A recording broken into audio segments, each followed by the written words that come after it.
Let's give a huge C5 in the CCIM Global Summit welcome to Dan Marino and Kevin Sears.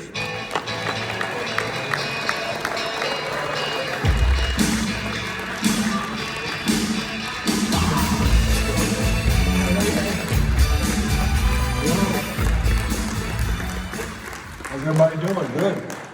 Good. Thanks for having me.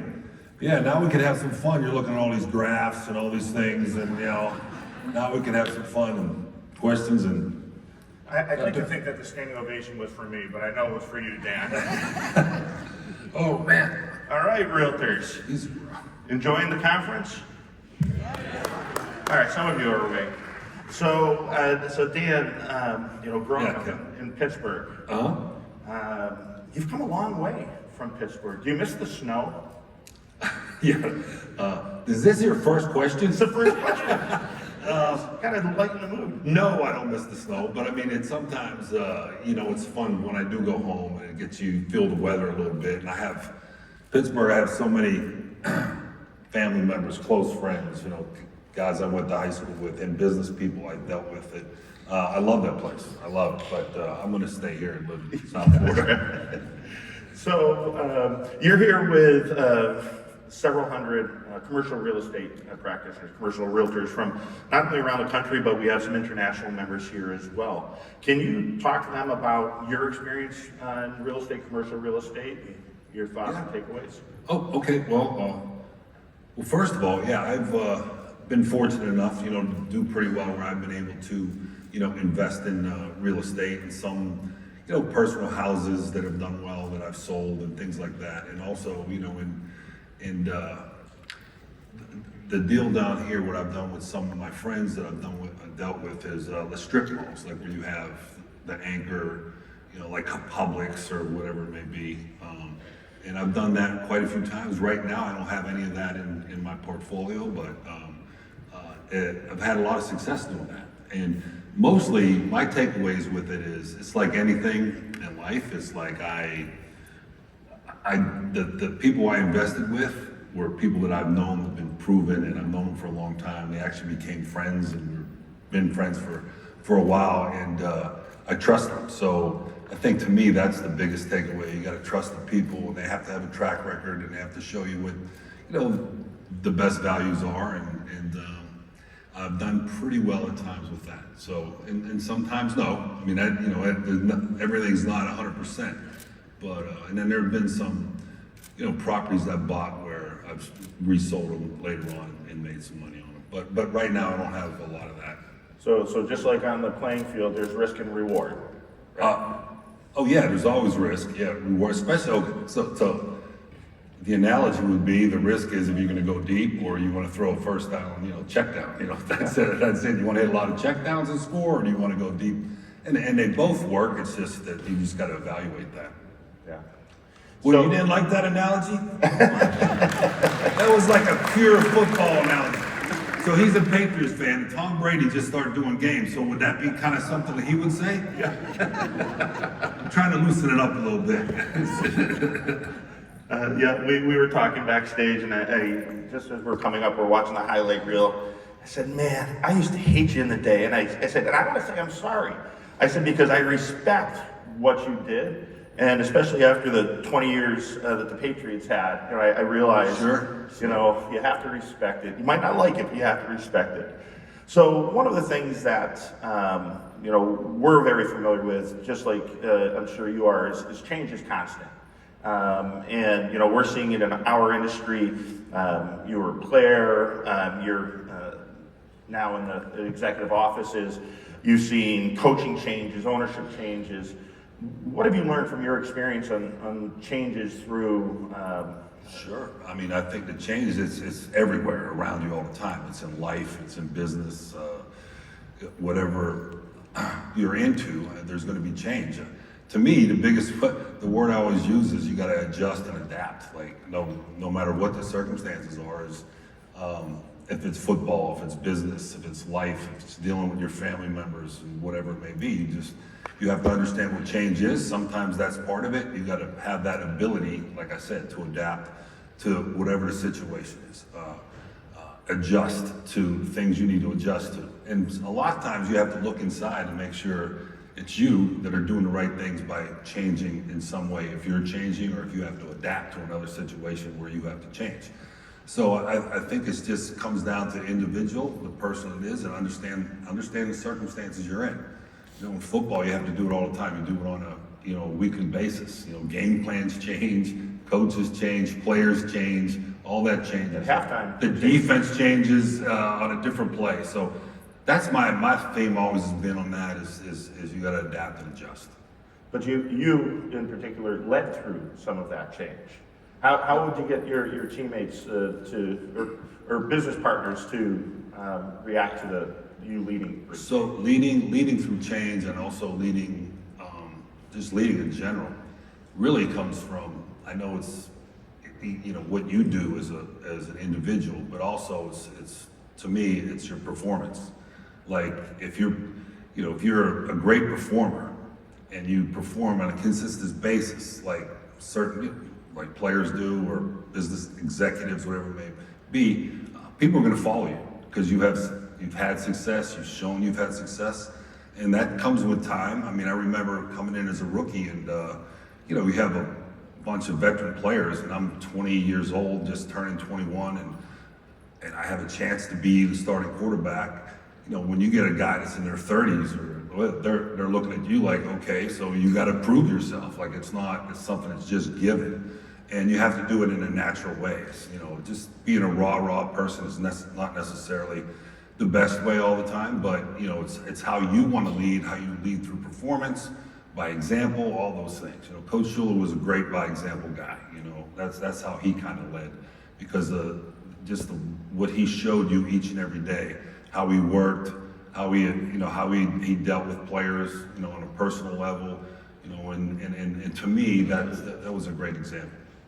So I think I answered that question. yeah. So one of the things that we're looking at through some of the change that we're going through as an industry and an association, and what I've been talking about is at the time of most change, it's sometimes best to get back to basics, right? Mm-hmm. Rely on the fundamentals that you have. So how was it that you were able to stay so composed, controlled, confident when the pressure was on? Well, yeah, that's a fun question. When the pressure's on and you have to be composed and all that, it's because you have the experience and you've been there before.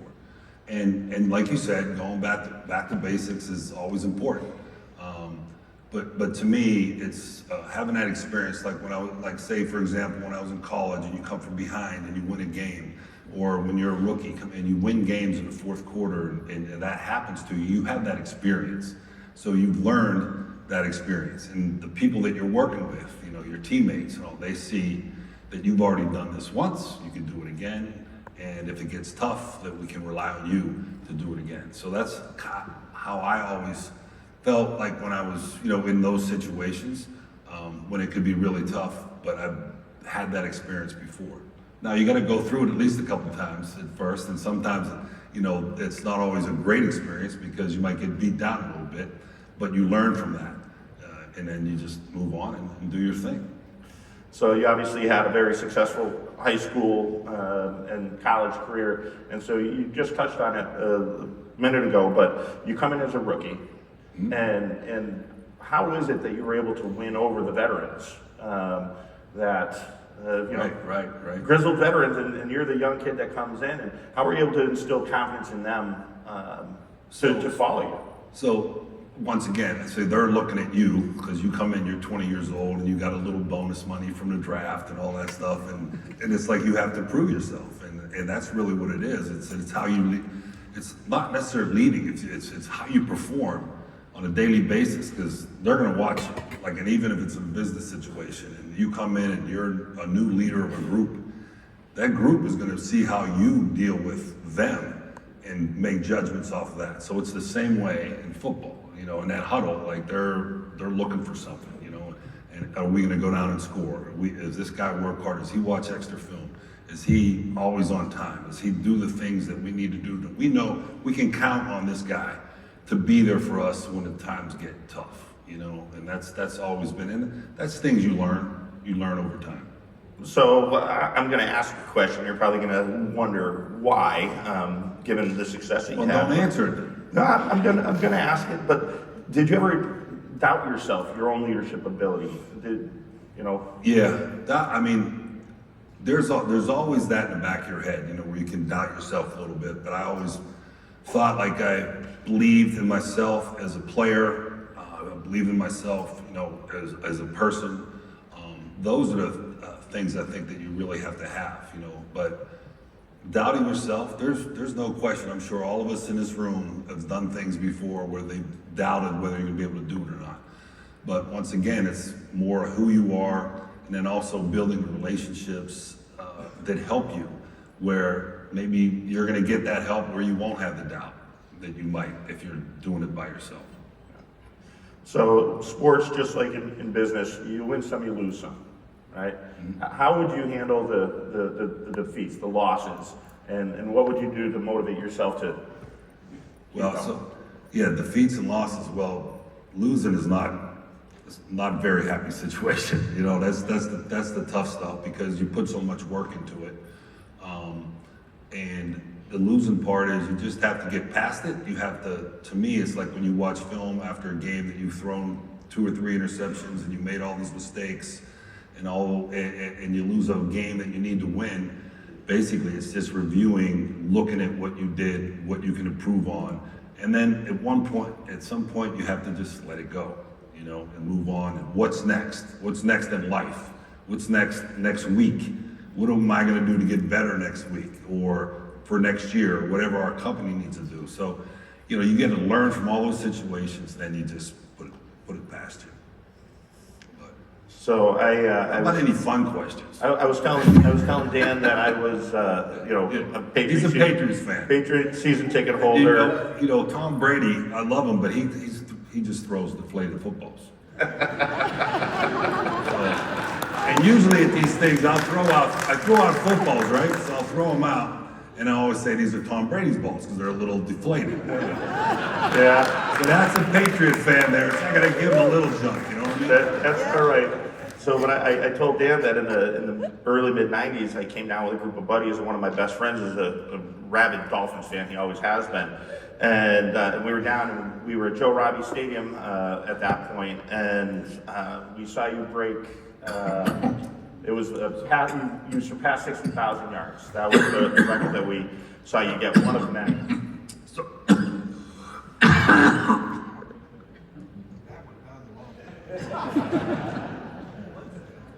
sorry. It's all right.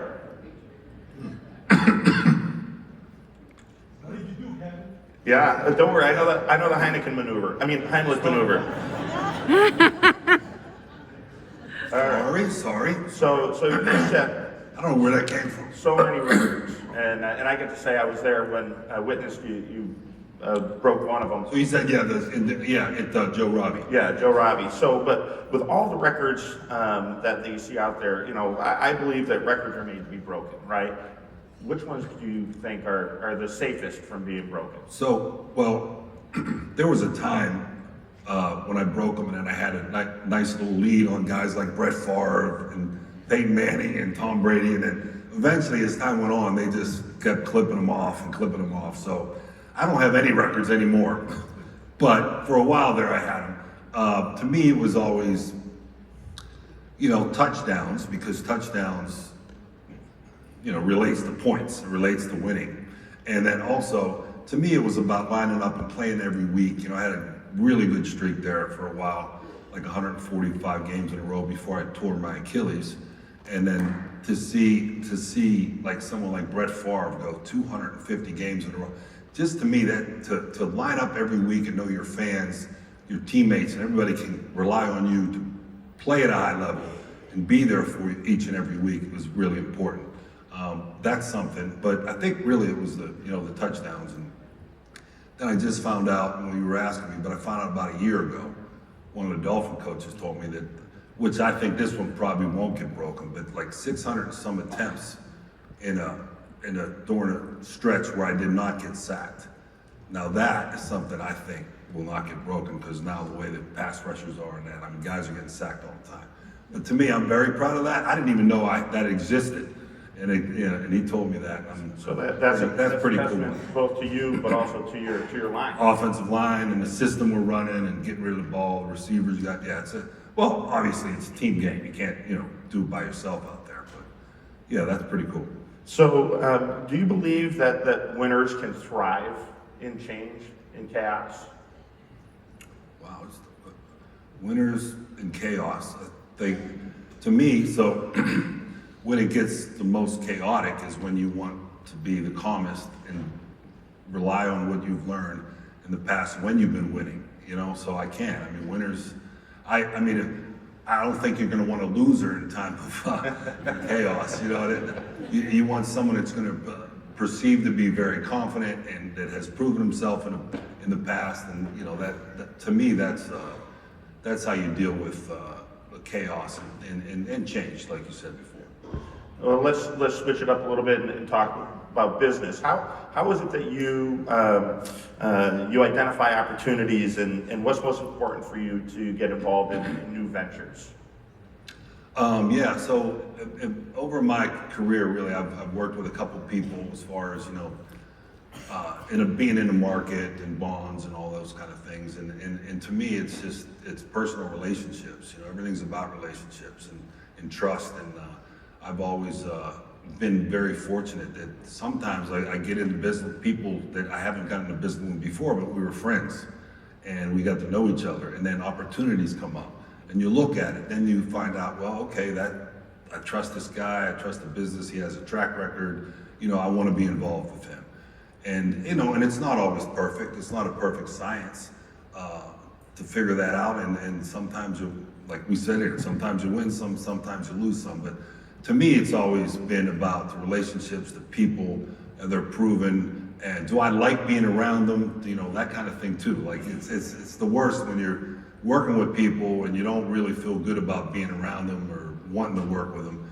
That kind of thing's important to me. So that's it. I think it's really relationships and identifying what you enjoy. I mean, I enjoy the stock market a little bit. I enjoy the stocks and I've dealt with a couple guys that I've dealt with for 30 years, and they have a great track record. And they're close friends, their families are close with our family. So yeah, to me, that's what it's about, building those relationships that you can count on, especially, in the business world. Are we a relationship business or what? I appreciate what he just said there. Yeah. So I'm sure that Dan will throw more shade at the Patriots, but I'm a huge Bill Belichick fan. Coach Belichick, do your job. It's a very simple mantra: do your job, right? But you obviously played for one of the greatest coaches of all time, and Coach Shula. What was it like? So here's the question: Is Coach Shula better than Belichick? That's my question to you as a Patriots fan, Belichick fan.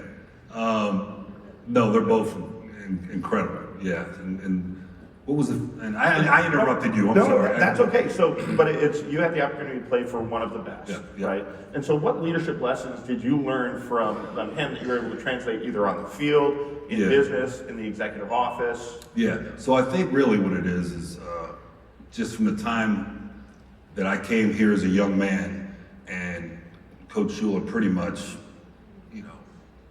gave me a playbook, and he put pressure on me right away. I learned that it's important to do that. No matter what the situation is, you got to have some kind of pressure on you to perform. And he said, he gave me the playbook. He's like, you go home this summer because I want you to learn the playbook and come back as if you're going to be our starting quarterback. And that just got me really fired up. And today I get goosebumps when I talk about it. But what he did is when I came back, not only the pressure I'm talking about, but just to learn, it's almost like genius, to learn the playbook. He made me call all my own plays, like in practice and in meetings, and it just put a lot more pressure on me to perform, and it actually made me learn so much faster. And he also, just his ability to stay even keeled, no matter win or lose, he was pretty much the same all the time. Now he would get upset, and he would use some crazy language and intimidate guys and all that, and that was part of his thing. But also his door was always open, he would always listen. You know, that's one thing I also learned from him too, because I'd go and talk to him sometimes, and he would just say, yeah, what's going on? And then he wouldn't say anything for a while. He'd just listen to me talk and then see where that conversation goes. And that's something that I've learned from him, which I think is we all can learn from that. You know, sometimes it's okay just to listen to what someone has to say and then go from there and see what the next conversation is going to be. And have you been able to adapt some of those things that you learned from him into your professional life? Yeah, I mean, really what I think it is just the daily example he set coming to work, being there. He didn't change. I mean, he went to mass every morning. He, you know, all the things he did, it was always the same. So you can count on that as a player, or you can count on that as an employee or a boss, whatever it may be.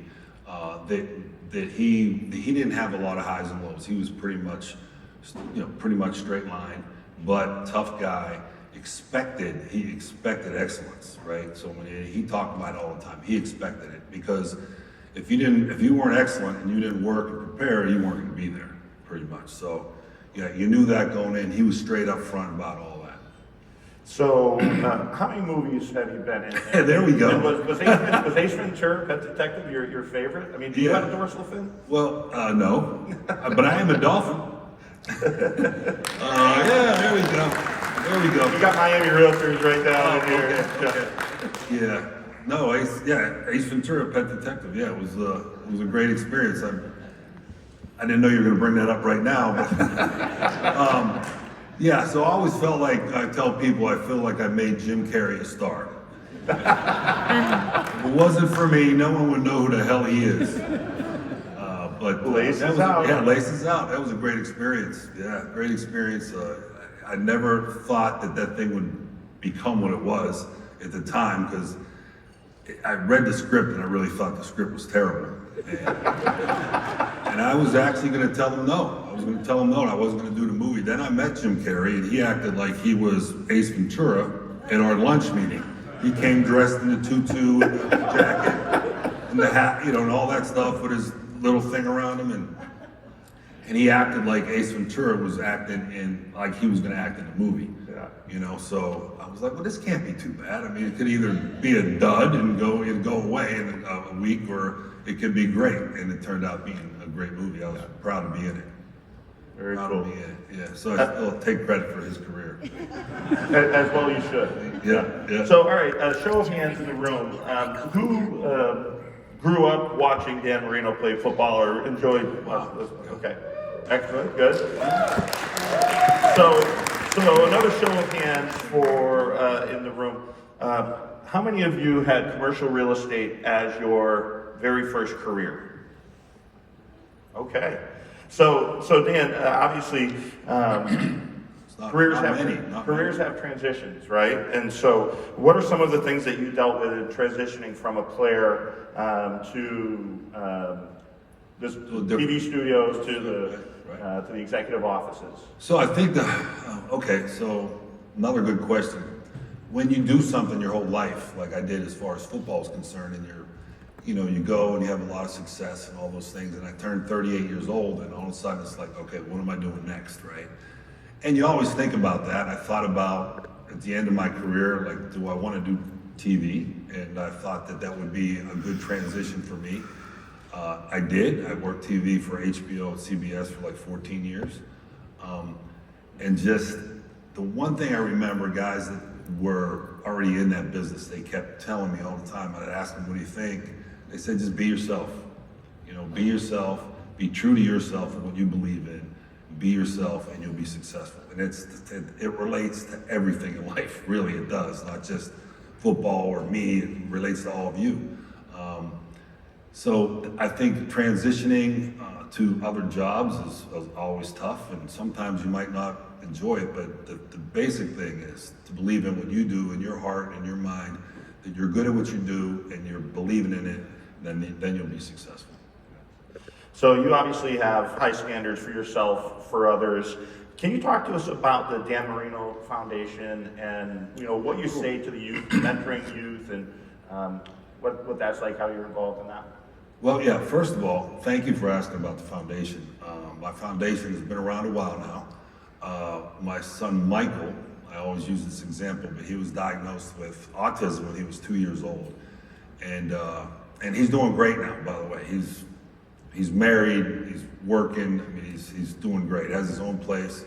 And we were very fortunate. We were very fortunate. He was more high functioning than most children that were diagnosed with autism.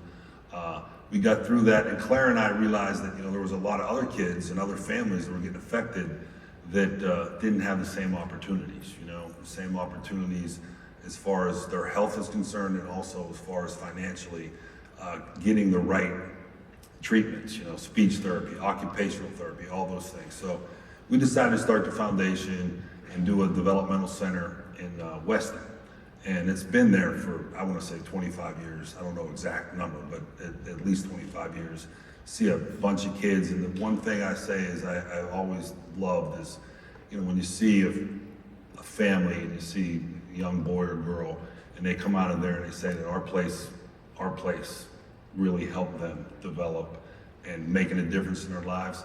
It's no better feeling in the world when you get that, when a mother or dad comes up, it just makes me feel great. And I had so many opportunities that get help too. I talk about that, it makes you feel great, but the business community in South Florida, some of my friends that I've created relationships with over the years, they've all helped me develop our foundation and the things that we've been able to do. So I've been very fortunate. I get a lot of credit for it, but a lot of people have helped me in so many ways to raise a bunch of money and affect kids in a positive way, especially the kids that are on the spectrum. It's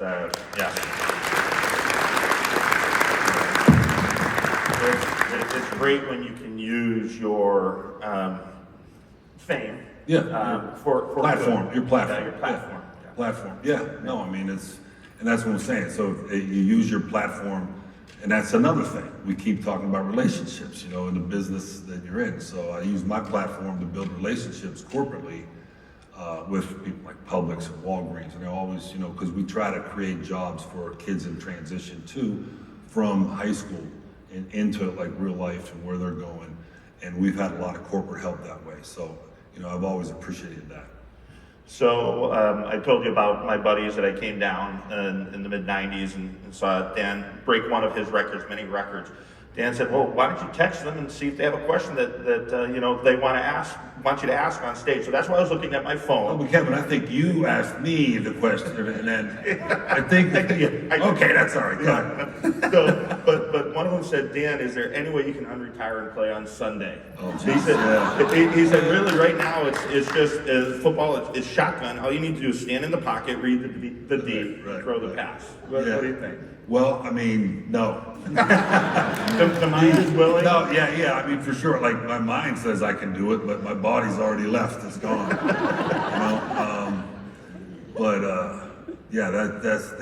That would be lovely. I would love to do it. You miss the game. I miss the game a lot. I mean, it's not like I used to, but it's just always a part of your life. You do something like, I did for that many years. You definitely miss it, and that's the whole thing, is transitioning from that too into other parts. We talked about that in life. So what I love about my industry, our association, our members, we have realtors in every community across our great country, and we as realtors are typically very involved in our community. We're the fabric of the community. What is your advice about being involved in the community, and what would you advise us to do to maximize our own impact in the community based on your experience and what you've been able to do? Well, I think that it's really about what's in your heart as individuals, in our hearts. How do you want to help? I mean, what areas do you want to help in? And what are you going to make the best impact, a positive impact in the community? If it's, working at the YMCA or volunteering somewhere, doing something with the hospitals, or something with the Dan Marino Foundation, or some foundations for kids. But that's really what it is for you to find out what's in your heart, what's in your mind, what's going to make you feel good, make you work hard at that, and enjoy it. I mean, to me, that's the most important thing. And we all should give back in some way, especially if we're fortunate. I mean, you try to give back as much as you can. And build those relationships. I keep talking about that, but that's really, to me, that's what it is. It's what's in your heart that you can make a difference in a positive way. So, so we're a room of competitors. We try to cooperate with each other, but we're a room of competitors.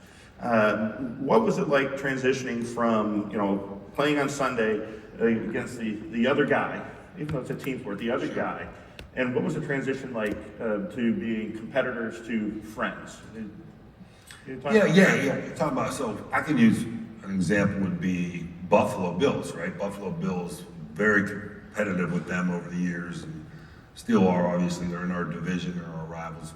But someone like Jim Kelly, who, is a dear friend of mine, and I played against him probably, 15 years in a row, 2 or 3 times a year. Got to be friends, and still are friends today. And I was even friends with him when we played. Now, you're competitive, you want to kick their butts, right? You want to win, but also at the same time, like you talked earlier, you respect them for what they do, and I respect him. And that's just one example. There's many guys I've played against over the years that, I just love them, and they're friends, and a lot of guys that, like Jim. Jim's a Hall of Famer. I've seen Jim a lot. So those are the type of things. Yeah. Very cool. So are you okay if we open up to questions? Yeah, So you got a couple of microphones in the room. Sure. All right, let's give it a start. Please identify yourself and let Dan know where you're from. Good morning. Good morning. I'm Teresa Mueller, and I'm a Del Bears, yeah. All right. Chicago. Yes, thank you very much for all your sage advice. My 2 questions for you is 1, what's the most important thing in life? And 2, what is your favorite book or podcast or something you go to regularly that you would recommend we all view or hear? Wow. Thank you. It's Teresa, right? Yes, Teresa, Del Bears, Del Bulls. That's 2 hard questions. What's the most important thing in life? Wow, I would say it's your health, right? I would say it's your health and your family and health. The people you love. It's got to be the most important thing in your life. And I guess, we all love ourselves, so we want to stay healthy, and we all love our families and the people that we truly love. So to me, that's it. That's really it. And cash usually helps too. And favorite book or podcast? So I'm not a big reader, right? And I don't really watch podcasts. But I do really like the Chicago Bears because of my dear friend Jimbo Covert. I don't know if you remember him, but he was the left tackle there. He's a Hall of Famer. Jimbo, yeah. I was an 86er, go refrigerator. There you're right. So he was on the team with Refrigerator. Yeah. But I'm just not a big podcast person. And books, favorite book that I haven't read a book in a long time. I'll be honest with you, I haven't. I mean, I read the newspaper, believe it or not, which is crazy because no one even makes newspapers. But I get one delivered to my house, so that's what I read a lot. I'll give my favorite then. Go ahead, you do it. That's great. That's perfect. Mine is A New Earth by Eckhart Tolle. And if everyone read it, they would seek to understand other people, love other people. Like you said, listen and hear and help others. Yeah. So thank you very much. So I gotta write that down. Someone write that down for me. Thanks, Teresa. Over here. With your... I'm sorry, could you identify yourself and again know where you're from? David from North Carolina. Dave? So with your stature and you talked a lot about relationships in business, has there been anything that a new relationship, somebody sent you something cool or did something crazy to get your attention to open that door? And second question, how do I get Joe Burrow to a second Super Bowl? Oh man. Well, the first one's probably easier answer. Something crazy that someone's done to get my attention. I would say that there was someone hitting golf balls at me, but just like friendly to get my attention. But mostly in the business side, I really think it's the times that I've dealt with people. It's not been crazy things, really. It's just straightforward, people I know, the friends that I have. And Joe Burrow will get back to a Super Bowl. He will. He definitely will. He just shouldn't dye his hair, though. That's not a good look.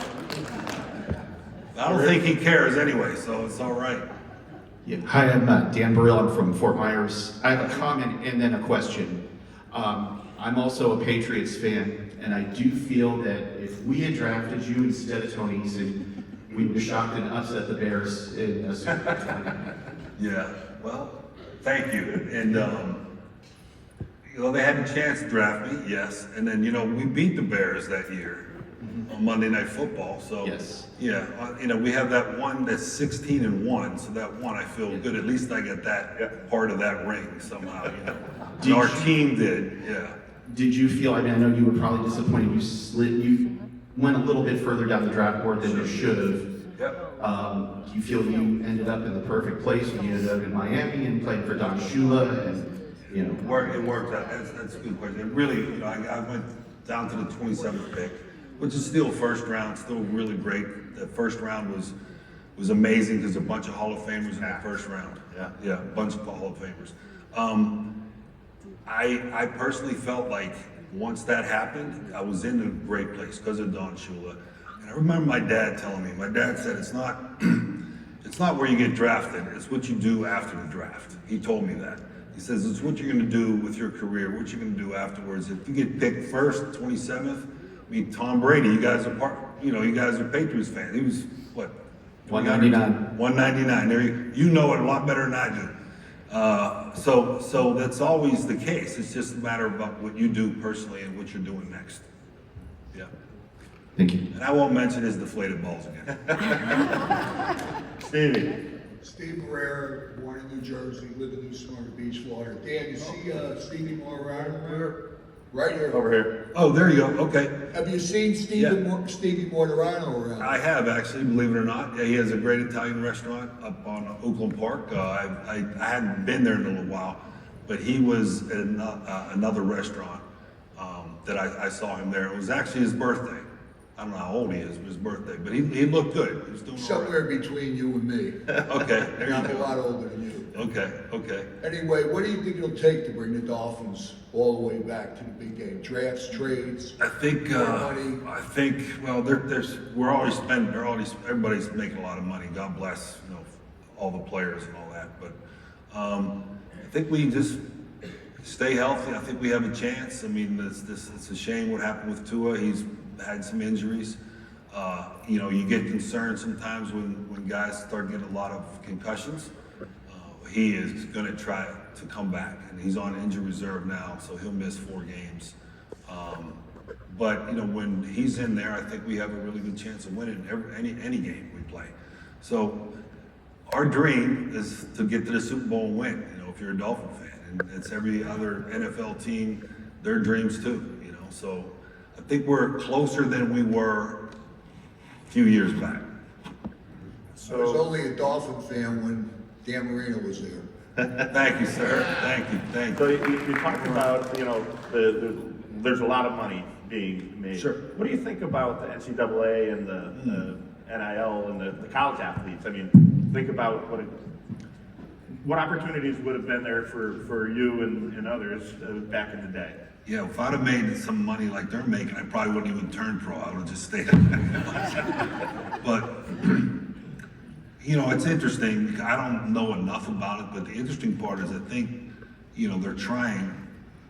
The NCAA now is trying to get some kind of contracts for the college players, where they have to have a contract with the school. So it's going to be like pretty much pay for play, just like the pros, but you're playing for the colleges, and it's like that now, but make it where they can't just transfer and leave anytime they want. Like if you have a 2-year contract, you're playing your freshman, sophomore year here, that's what it is. So they're working on that, which I think will make a big difference as far as the transfer portals and all that, because it's crazy right now.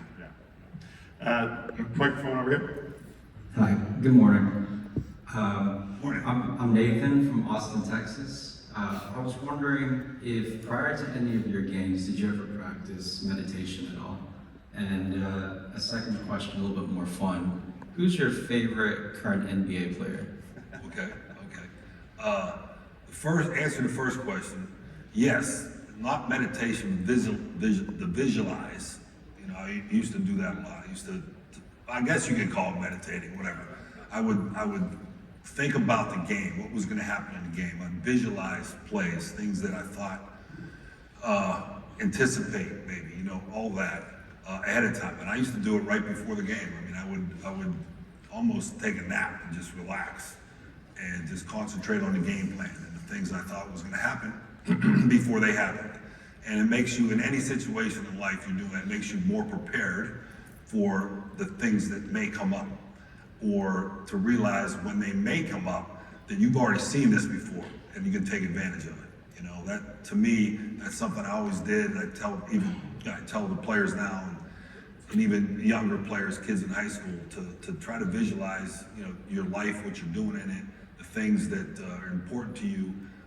And also, for me, it was more or less the game plan and playing that way.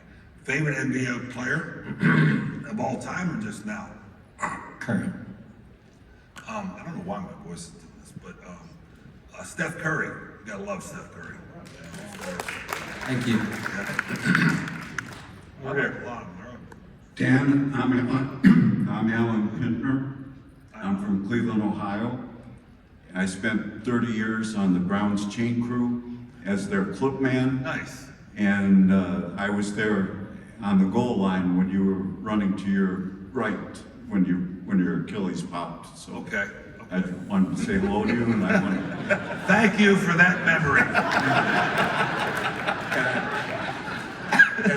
And I also want to thank you for being an outstanding representative of what athletics can do to be a man and a leader. Thank you, sir. Thank you. Yeah, that was a rough day. Over here. Hello, Dan. Alex Pena, Chicago, Illinois. When I was growing up in the early 70s, my father was a huge fan of your coach, Don Shula. I was the only kid on my block with a Dolphins Letterman jacket kind of deal. Okay. And growing up through grade school, watching the Super Bowl, still hate John Riggins and Joe Theismann. And a couple years later, So how do you really the feel? Bears, yeah. A couple of years later, when you beat the Bears to ruin their perfect season, even though I'm from Chicago and it was a great season for the Bears, Yes, it was. I was glad to see that it was you Thank who you. beat them. Thank you, sir. Appreciate that. All right. Thank you. The last question over here. Hey, Dan, thank Sorry. you for being here today. My Thank name's Patrick Murray. I'm from North Carolina. My 11-year-old son is starting his first season playing football. He's got a great mind for it, knows football stats better than anybody I've ever met before. He's not a natural athlete, so he is struggling to just keep up with the rest of the team. For someone that age, he's got big aspirations to be the NFL, huge Bills fan. So aside from that, what would you recommend for someone his age, his goals? What should he try to focus on right now, and what kind of advice? would you Yeah. give? Well, at 11 years old, I mean, if he loves the game, he should continue to play. Is it flag football or is it Tackle. tackle football? He should continue to play. I mean, and sometimes kids are late bloomers. You know, sometimes kids right away, you know, they're 10, 11, 12 years old. You can tell, hey, they're going to be great athletes, or they have a chance to be great athletes. And sometimes that doesn't happen until later on, you know, later on in life. And just to stay with it, hang in there, enjoy it, learn from it, and just make sure you love it. You know, that's the main thing, because in football, especially if you're playing tackle, if you don't love it, it's not something worth doing. It really isn't, because of the physical attributes or the physical things that can happen to you. So if he loves the game and he continues to play, that's all right. But if not, then he should try to do something else. He loves it. He's got a passion for it. So, you know, his father want to foster that as much as possible. Sure, do that. That's fun. That's awesome. All right, let's give a great, real quick thank you to Dan Marino for joining us today. Thank you. Real quick, the other, I was in Bad Boys 2. That was another movie I was in. I was in Little Nicky. You didn't ask about that either. And then The Holy Man, whatever that means. That movie was terrible. Anyway, hey you guys, thank you very much. I really had a good time. I did. I had a good time. Thank you. Enjoy. Yeah. All right.